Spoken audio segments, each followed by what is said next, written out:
우리 옆에 분들하고 함께 인사 나누겠습니다. 환영합니다. 사랑합니다. 축복합니다. 잘 지내셨죠? 네. 태풍 때문에 걱정 많이 했는데요.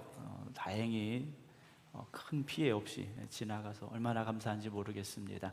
저희 친구 목사님이 경남 사천에서 목회하시는 분이 한 분 계세요. 이번에 태풍이 직접 올라왔던, 근데 그쪽도 큰 피해 없이 이렇게 조용히 지나갔다라고 얘기를 하시더라고요.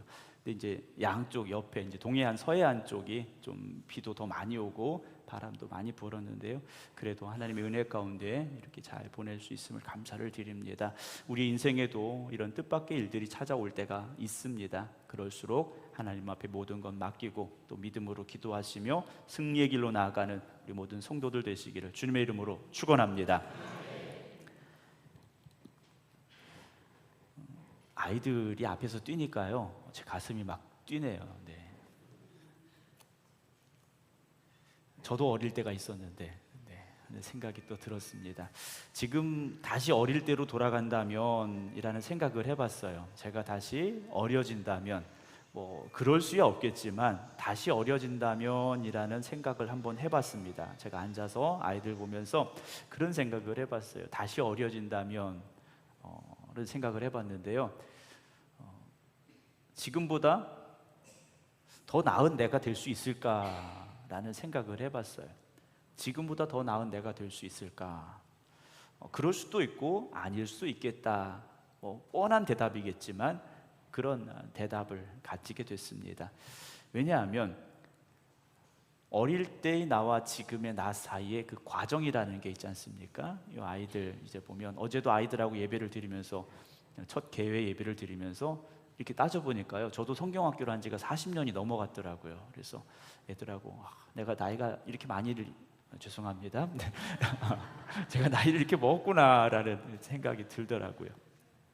근데 그 40년이라는 시간 동안 지금의 제가 겪었던 일들과 또 새롭게 시작해서 겪게 될 일들이 똑같을 수는 없겠죠. 그런 과정들을 겪어가면서 지금의 제가 됐다면, 다시 40년을 살아서 지금의 내가 됐을 때는 또 다른 모습일 수도 있겠다라는 생각을 합니다. 인생을 살다 보면 기쁜 일만 있는 건 아니죠. 여기 계신 우리 성도님들도 다 공감하시겠습니다만, 인생이라는 게 쉽지 않지 않습니까? 힘들고 어렵습니다. 애들 나가길 잘한 것 같아요. 조그만 애들한테 인생 어렵다고 그러면 안 되니까. 네. 인생이 참 쉽진 않지 않습니까? 때로는 눈물도 나고, 때로는 외로울 때도 있고, 때로는 절망과 좌절이 있을 때도 있어요. 그런데 지나고 나서 보면 그런 아픔도 있었기 때문에, 또 그런 절망도 있었기 때문에 지금의 우리가 있지 않을까라는 그런 생각을 해봤습니다. 저희 교회 앞에 화단이 이렇게 잘 꾸며져 있는데요, 권사님들, 장로님들 정말 열심히 가꿔주세요. 근데 저희 교회 앞에 화단의 문제가 뭐냐? 흙이 깊질 않습니다. 우리 성도님들 아시겠습니다만 저쪽 식당 쪽은 좀 나은데, 이 바로 나가시면 현관 앞에 있는 화단은 콘크리트 위에다가 흙을 한 요 정도 얹으셨다고 그래요. 그러니까 얘들이요, 물을 자주 줘야 살아나는데 이번에 너무 뜨거웠지 않습니까? 애들이 다 죽어가고 있더라고요. 우리가 온실 안에서만 있으면 뭔가 다 잘 될 것 같죠. 인생의 풍파를 안 만나면 지금보다 더 좋은 내가 될 수 있지 않을까? 좋은 부모를 만나고 좋은 환경 속에 자라가고 돈이 조금 더 있고 이랬더라면 생각을 할 수 있을 것 같아요. 그런데 꼭 그렇지만은 않은 것 같습니다.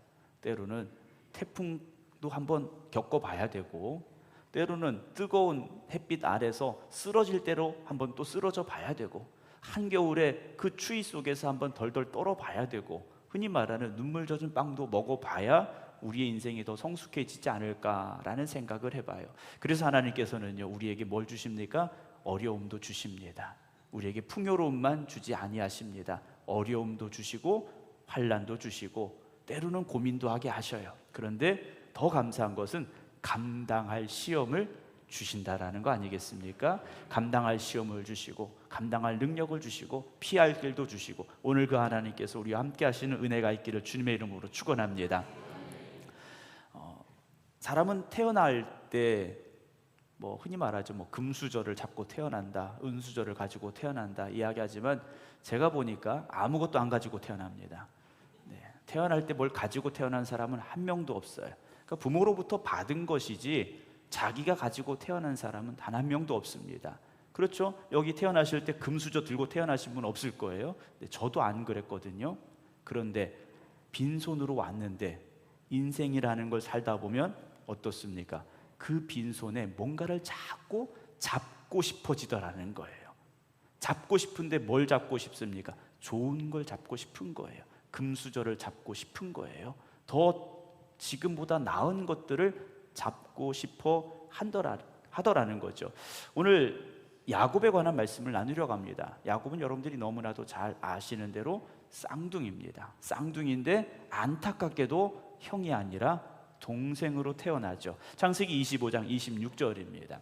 후에 나온 아우는, 이 아우가 누굽니까? 야곱이지 않습니까? 야곱이 손으로 에서의 발꿈치를 잡았다 그랬어요.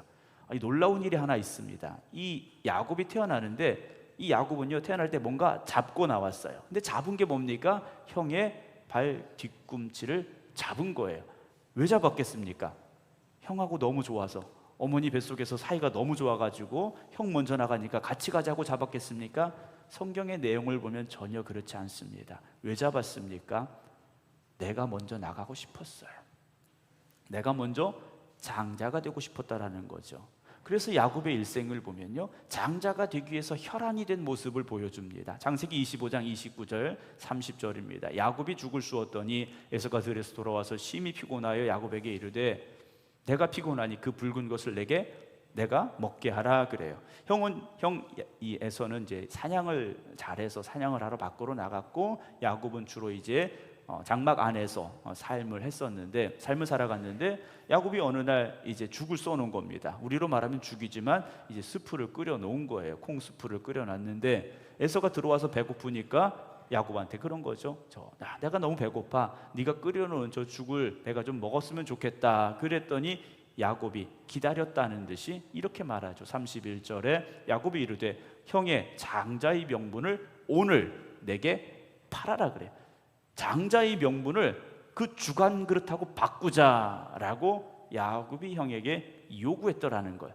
야곱의 머릿속에는요, 항상 내가 어떻게 하면 형의 자리에 올라설 수 있을까, 내가 어떻게 하면 장자가 될 수 있을까, 이 생각만 하고 있었다라는 거예요. 그래서 기회는 이때다 하고 죽 한 그릇하고 장자의 명분을 바꾸자 그래요. 에서가 어떻게 합니까? 그래, 너 가져. 죽은 나 줘. 먹었어요. 그렇다고 장자가 되는 게 아니지 않습니까? 그렇게 세월이 지나가고 아버지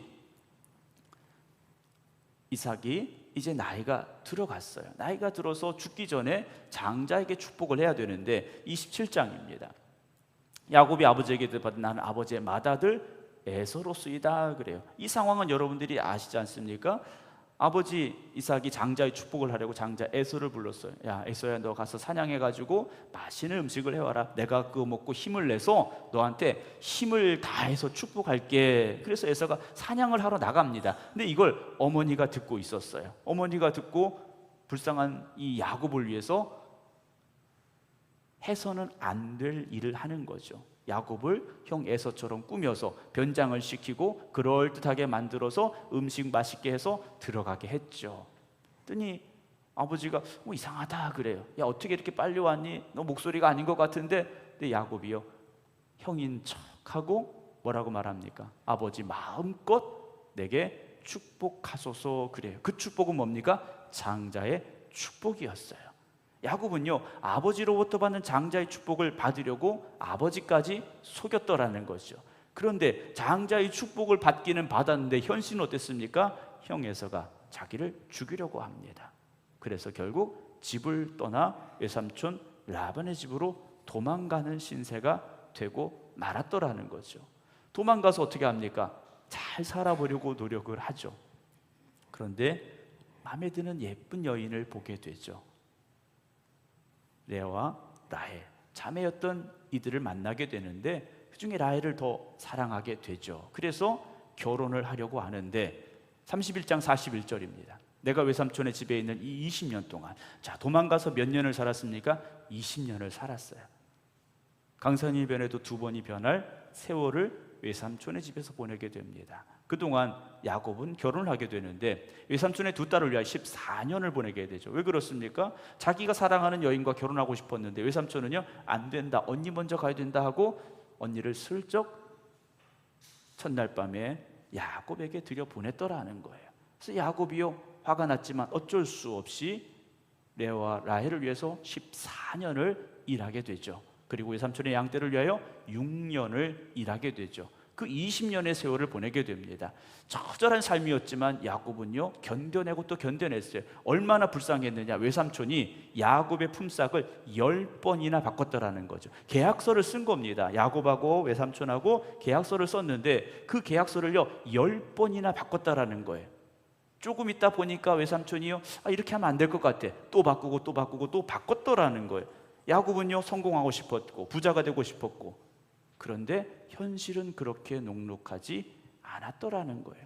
31장 42절 봅니다. 우리 하나님의 아버지 아브라함의 아버지 곧 이삭이 경외하는 이가 나와 함께 계시지 아니하셨더라면, 야곱은 그 20년 동안의 삶을 돌아보면서 이렇게 말해요. 하나님이 나하고 같이 계시지 않았더라면 외삼촌은 아마 나를 빈손으로 보냈을 겁니다 라고 말해요. 가장 무서운 사람이었던 것 같아요. 형보다 더 무서웠던 것 같아요. 20년을 일했는데 빈손으로 보낼 정도로 매정한 외삼촌이었던 것 같아요. 그런데 야곱 곁에 누가 계셨습니까? 하나님이 나와 계셨더라는 거예요. 하나님이 내 고난과 내 손의 수고를 보시고 라고 이 야곱이요 고백하고 있는 모습을 보게 됩니다. 사랑하는 성도 여러분, 야곱은요 성공을 위해서 달려갔던 사람이에요. 장자가 되고자 했다라는 것은 우리로 요즘 말하면 성공하는 사람이 되고 싶었더라는 겁니다. 권력도 가지고 싶고 재산도 많아지고 싶고 사랑도 쟁취하고 싶고 무엇인가 움켜쥐려고 끊임없이 노력했던 야곱이라는 거죠. 그래서 우리는요 야곱을 볼 때 우리의 처절한 삶을 다시 한번 떠올릴 수밖에 없더라는 거예요. 여기 있는 우리 모두가 다 야곱과 같은 마음을 가지고 있는 겁니다. 우리는 다 무엇인가를 가지고 싶어하고 그걸 붙잡으려고 인생을 살아가고 있다는 거죠. 여러분들의 기도의 제목이 무엇입니까? 여러분들의 기도의 제목이 뭡니까? 물론 교회를 위해서 기도하시고 또 감사하게도 목사를 위해서 기도하셔요. 그런데 대부분의 기도의 중요한 내용들, 많은 내용들은 무엇입니까? 우리의 성공이에요. 자녀가 잘 되는 거예요. 직장의 문제이고 돈의 문제이고 건강의 문제라는 거죠. 물론 건강도 여러분 하셔야 돼요. 건강하셔야 돼요. 돈도 많이 버셔야 돼요. 세상에서 높은 자리도 올라가셔야 돼요. 그런데 그걸 움켜쥐고 있다고 우리의 인생이 행복할까 하는 겁니다. 우리 인생이 그것을 붙잡아서 행복하겠습니까? 장자의 축복을 붙잡으려고 움켜쥐고 살았던 야곱의 일생, 그의 일생은요 결코 평안하지 않았더라는 거예요. 그런 야곱이 마음의 안식처인 고향을 향해서 길을 가게 됩니다. 창세기 32장, 오늘 32장의 1절과 2절 말씀인데요, 야곱이 길을 가는데 외삼촌 라반의 집에서 어쨌든 하나님의 축복으로 많은 재산을 이제 가지게 됐어요. 그리고 2명의 아내와 2명의 첩과 그리고 아들들을 데리고 고향을 향해 갑니다. 가는데 32장 1절은 이렇게 시작하고 있어요. 하나님의 사자들이 그를 만난지라 그랬어요. 하나님의 사자들이 야곱을 만나러 온 거예요. 그래서 야곱이 보고 뭐라고 말합니까? 이는 하나님의 군대다. 그래서 그 땅 이름을 마하나임이라 이렇게 야곱이 불렀어요. 여기는 이제 누구의 땅인 겁니까? 하나님의 땅이라 야곱이 고백하고 있는 거예요. 물론 하나님이 어떤 영역을 정해서 국경을 정하듯이 영역을 정해서 거기에만 계신 건 아닙니다. 하나님은 지금 오늘 이 성전에도 함께하고 계시고 여러분들이 일터에도 함께하고 계시고, 아멘 안 하시는 거 보니까 뭐 아무데나 그냥 계시겠거니 이러시면 안 돼요. 여러분, 하나님은 여기도 계시고 하나님 여기 안 계시면 큰일 납니다. 여기 계셔야 돼요. 여러분들의 가정에도 계시고 일터에도 계시고요, 자녀들의 삶 가운데 함께 하심을 믿으시기 바랍니다. 그런데 하나님의 군대가 함께 했던 야곱의 귀향길인데 6절 7절입니다. 사자들이 야곱에게 돌아와 이르되 우리가 주인의 형 에서에게 이른즉 그가 400명을 거느리고 주인을 만나려고 오더이다 그래요. 야곱이 하나님의 군대를 만났어요. 그리고 이제 풀어야 될 숙제를 풀어야 될 시간이 된 겁니다. 형 에서의 관계를 풀어야 돼요. 그래서 사자들을 먼저 보냈더니 형 에서가 야곱을 만나러 오는데 몇 명을 데리고 옵니까? 400명을 데리고 와요. 군대를 끌고 오는 겁니다. 야곱이 이 말을 듣고, 야, 형이 나를 환영해 주려고 400명 데리고 오구나, 이 마음이 아니었어요. 야곱이 심히 두렵고 답답했다라는 거죠. 많은 부하 그리고 아내와 척과 아들들을 데리고 고향으로 돌아가는데 오히려 야곱의 마음은 이 에서로 인하여서 심히 두렵고 답답해졌다라는 거죠. 우리가 인생에 있어 어떤 성공을 거두고 뭔가 이룬 것 같은 순간에 마주할 수 있는 위기가 바로 여기에 찾아왔다라는 겁니다. 야곱은 심히 두렵고 답답했습니다. 야곱이 어떻게 합니까? 10절, 나는 주께서 주의 종에게 베푸신 모든 은총과 모든 진실하심을 조금 더 감당할 수 없사오나 내가 내 지팡이만 가지고 이 요단을 건넜더니, 야곱이 도망자가 되었을 때, 에서로부터 도망칠 때 가지고 간 거 없습니다. 지팡이 하나 붙잡고 간 거예요. 그런데 지금은요, 2때나 이루고 돌아왔다라고 말합니다. 야곱이 기대했던 것보다 훨씬 많은 축복을 받고 돌아왔는데 11절, 내가 주께 간구하오니 내 형의 손에서, 에서의 손에서 나를 건져내시옵소서. 그래요. 내가 그를 두려워하고 있다라는 겁니다. 왜냐? 그가 와서 나와 내 처자들을 칠까 겁이 나기 때문이다. 그래요. 야곱은요, 자기가 이룬 이 성공, 자기가 가지고 있는 이 부유함을 빼앗기고 잃을까 지금 뭐하고 있습니까?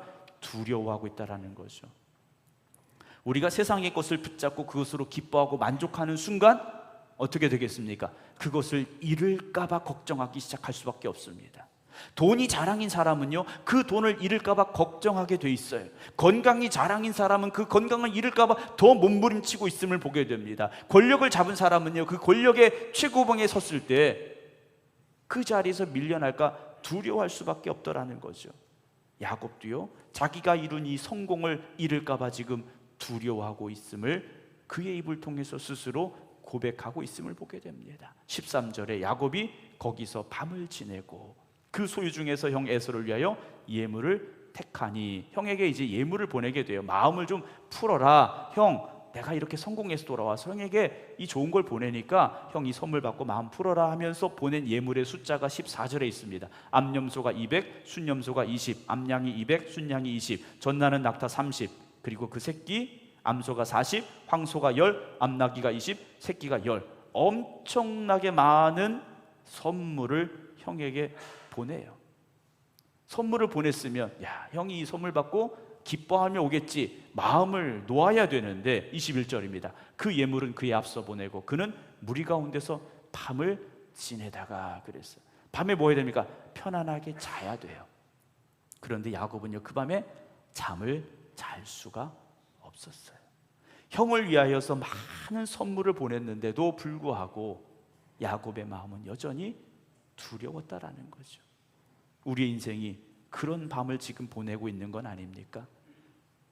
뭐 지금도 이룬 건 별로 없는 것 같지만 그나마 이걸 지키지 못할까 봐, 아니면 더 나빠질까, 아니면 더 붙잡기 위해서 우리는 지금 그런 밤을 보내고 있는지도 모른다라는 것이죠.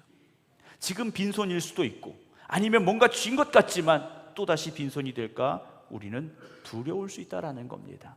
그 밤에 22절입니다. 밤에 일어나 두 아내와 두 여종과 11아들을 인도하여 야복나루를 건너게 합니다.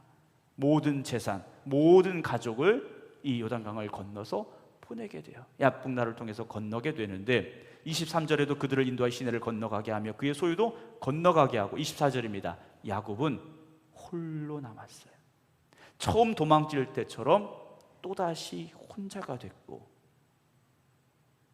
또다시 그 밤을 마주하게 됐더라는 거죠. 어떤 사람이 날이 새도록 야곱과 씨름을 하게 됩니다. 25절, 자기가 야곱을 이기지 못함을 보고 그가 야곱의 허벅지관절을 치며 야곱의 허벅지관절이 그 사람과 씨름할 때 어긋났더라 라고 싸움을 했던 과정이 기록이 되어져 있어요. 저는 싸움을 안 해봐서 잘 모르겠는데요, 싸움 안 해보게 생겼잖아요.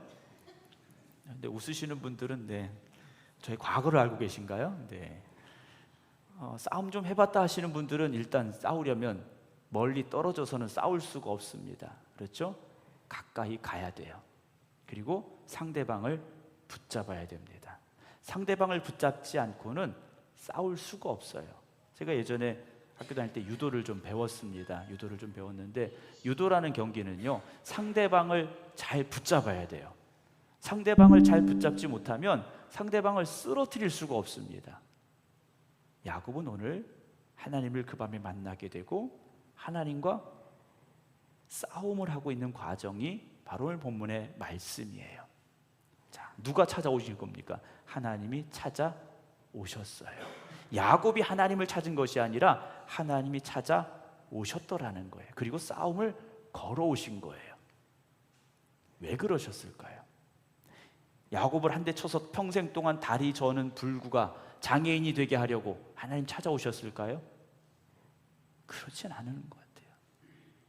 왜 싸우자고 하셨을까요? 야곱에게요, 한 가지 요구하고 계신 겁니다. 야곱아, 다른 거 붙잡으려고 하지 말아라. 네 재산, 네 가족, 네 아들들, 그거 붙잡으려고 하지 마. 나만 붙잡아라. 하나님은요, 야곱에게 그 밤에 말씀해 주고 계시다라는 거죠. 사랑하는 성도 여러분, 야곱은요, 모든 것을 다 강을 건너 보냈어요. 자기 혼자 그 밤에 외로워 있습니다. 그런데 하나님이 찾아오셨고요, 야곱에게 날 붙잡으라고 하시는 거예요. 여러분, 하나님과 야곱이 싸워서 누가 이기겠습니까? 당연히 하나님이 이기시죠. 여러분 잘 아셔야 돼요. 우리가 하나님하고 싸워서 우리가 하나님 이길 수 있느냐? 그런 분 한 분도 안 계세요. 하나님이 당연히 이기세요. 그런데 성경은요, 야곱이 이겼다라고 기록을 합니다. 야곱이 왜 이겼습니까? 밤새도록 하나님 붙잡고 매달렸기 때문에 하나님이 그래 네가 이겼다라고 말씀해 주신 거예요. 사랑하는 성도 여러분, 오늘 여러분 무엇을 붙잡으려고 하십니까? 무엇을 붙잡고 계십니까? 여러분들이 지금 세상의 것 붙잡고 그것으로 만족하고 계시고 세상의 것을 붙잡으려고 지금도 몸부림치고 계십니까? 여러분, 모든 건 내려놓으시고 다시 하나님을 붙잡으시기 바랍니다. 하나님을 붙잡으려면 세상의 것을 내려놓을 수밖에 없어요. 어린 아이들이요, 뭔가를 손에 쥐고 있어요. 먹을 걸 손에 쥐고 있든지 뭔가 자기가 좋아하는 걸 쥐고 있을 때 그걸 내려놓게 하는 방법은요, 그거보다 더 큰 걸 주는 수밖에 없어요. 더 맛있는 걸 보여주는 수밖에 없어요. 그러면 그걸 내려놓게 돼 있어요. 근데 좀 똑똑한 애들은요, 쥐고 있는 건 그냥 있고요, 아무것도 안 가진 손으로 그걸 잡으려고 하더라고요. 여러분, 이런 잔머리를 굴려서는 안 돼요. 죄송한 표현입니다만 내려놓으셔야 됩니다. 나는 하나님밖에 없습니다 라고 하나님 앞에 엎드리시기 바랍니다. 하나님과 재물을 겸하여 섬길 수 없다라고 주님 말씀하셨어요. 하나님과 세상을 같이 가질 수 없다라는 거죠. 그런데 놀라운 건 하나님을 붙잡으면 세상의 것도 하나님이 주십니다. 하나님을 의지하면 하나님께서 세상의 것도 누리게 하셔요. 그런데 우리는 세상의 것이 먼저가 되려고 하니까 하나님도 붙잡을 수 없는 삶이 되고 있다라는 거죠. 이사야 41장 10절의 말씀 보겠습니다. 이스라엘 백성들에게 이사야 선지자를 통해 하나님께서 이런 말씀을, 두려워하지 말라, 내가 너와 함께함이라. 놀라지 말라, 나는 네 하나님이 됨이라. 내가 너를 굳세게 하리라. 참으로 너를 도와주리라. 참으로 나의 의로운 오른손으로 너를 붙들리라. 하나님께서요, 이스라엘 백성들에게 말씀하셔요. 하나님께서요, 오른손으로 붙잡아 주시겠다라는 겁니다. 우리 보고 그 손을 잡으라고 하시는 거예요. 여러분, 무엇을 잡고 계십니까? 십계명에 보면요, 나 외에 다른 신을 내게 두지 말라 그러셨어요. 하나님밖에 없어야 된다라는 겁니다. 다른 신은 무엇이겠습니까? 세상에 헛된 것이고 세상의 우상이라는 거예요. 내 마음속에 하나님만 모셔야 되는데 내 마음속에 재물과 명예와 권력과 자식과 또는 어떤 세상의 것들이 자리 잡고 있다면 우리는 이미 하나님의 말씀에서 떠나 있고 하나님을 의지하는 삶을 벗어나 있음을 고백할 수 있어야 됩니다. 사랑하는 성도 여러분, 우리는 너무나도 연약합니다. 너무나도 연약해요. 그래서 하나님 손 붙잡아야만 됩니다. 제가 이제 아이들을 키워가면서요, 저희 아이들이 또 딸이지 않습니까? 두 딸이에요. 아들만 있었으면 더 씩씩했을 텐데 애들이 딸들이다 보니까요, 아빠를 되게 의지해요. 지금은 조금 이제 달라지긴 했는데 어릴 때는 어떻습니까? 아빠 손 잡아야 되는 줄 알아요. 아빠 손 잡아야 되는 줄 압니다. 왜냐?